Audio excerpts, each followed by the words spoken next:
পাঠানো যায় Google mail থেকে। তো তার জন্য যে কোনো ব্রাউজার দিয়েই করা সম্ভব। ফার্স্ট আমরা গুগল ক্রম দিয়ে পাঠাবো। গুগল ক্রম ওপেন করলাম। গুগল ক্রম ওপেন করার পরে আমি এখানে google.com লিখলাম। google.com লিখলে আমার এখানে গুগলে লগ ইন করাই আছে। আর যদি লগ ইন না করা থাকতো সেক্ষেত্রে আমার ওখানে সাইন ইন অপশান আসতো এবং সাইন ইন অপশান থেকে আমাকে লগ ইন করতে হতো। তো সাইন ইনে ক্লিক করে এখান থেকে আমি আমার অ্যাকাউন্ট চুজ করলাম। অ্যাকাউন্ট চুজ করে আমি এখানে পাসওয়ার্ড দিয়ে সাইন ইন করলাম। তো অ্যাকাউন্টে সাইন ইন হয়ে গেল। এবার আমি এখান থেকে গুগলের যে সার্ভিসেস আছে সেগুলো সবই পাবো। এখানে জিমেল আছে, ইমেজেস আছে, আরও অনেক সার্ভিসেস এখানে আছে, কিন্তু আমার মেল দরকার। তো আমি এখানে জিমেলে ক্লিক করলাম। তো আমি এবার রিডাইরেক্টেড টু জিমেল, মানে এখন জিমেল অপশানটি খুলে যাবে। এবার আপনার যদি লোড করতে অসুবিধা হয় সেক্ষেত্রে আপনি এখানে কর্নারে বেসিক ইমেল অ্যাড্রেসটাও ক্লিক করতে পারতেন, আগের পৃষ্ঠাতে যেটা আসছিল এই।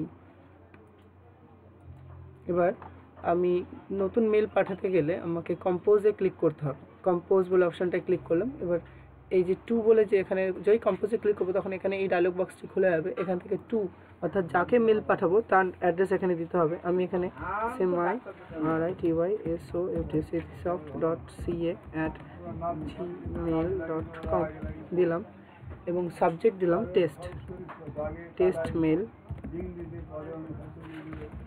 এবার আমি কিছু লিখলাম।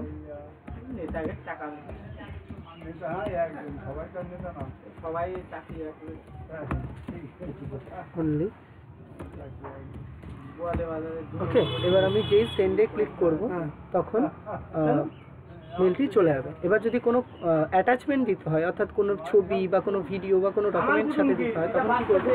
সে একই সিস্টেম কম্পোজ, এখানে অ্যাড্রেস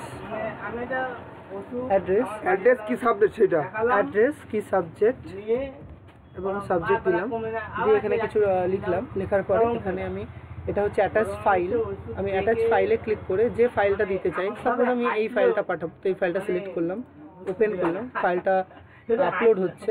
তো যতটুকু, এবার একটা জিনিস মাথায় রাখতে হবে, গুগল মেল দিয়ে 20 MBর উপরে কোনো ডেটা পাঠানো সম্ভব নয়। 20 MBর উপরে ডেটা হলে সেটাকে আলাদা আলাদা ফোল্ডার বা ফাইল করে পাঠাতে হবে, ঠিক আছে?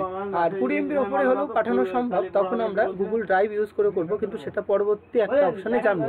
আজকে অ্যাটাচমেন্ট, তো অ্যাটাচমেন্টের ক্ষেত্রে 20 MBর বেশি পাঠানো যায় না। তো এটা লোড হওয়ার পরে যেই লোড হয়ে গেল তখন আমি সেন্ডে ক্লিক করলে মেলটা এখানে দেখাচ্ছি your message has been send, view message. লেখার পরে দেখবো যে না, ওই মেলটা চলে গেছে এবং এই ডকুমেন্টটা চলে গেছে। এবার যেহেতু আমি আমারই একটা মেল অ্যাড্রেসে পাঠিয়েছি, দেখি গেছে নাকি টেস্ট করে। আমি আমার মেল অ্যাড্রেসটাকে লগ আউট করলাম এবং যে মেল অ্যাড্রেসে মেলটা পাঠিয়েছি sitisoft.ca, ওই মেল অ্যাড্রেসটা খুলে চেক করি।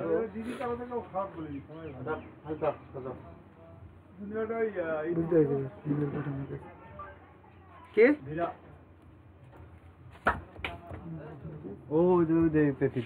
এবার আমি আমার ওই মেল অ্যাড্রেসটি খুলছি, যে মেল অ্যাড্রেসে আমি মেলটি পাঠিয়েছি।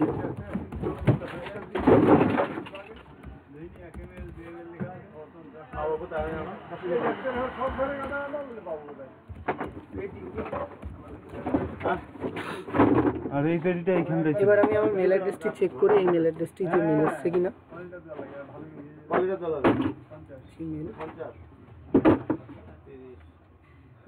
আচ্ছা, তখন যেটা বলছিলাম যে লোড বেসিক HTML, এই অপশানটিতে যদি ক্লিক করি তাহলে বেসিক ভার্সন ওপেন হবে।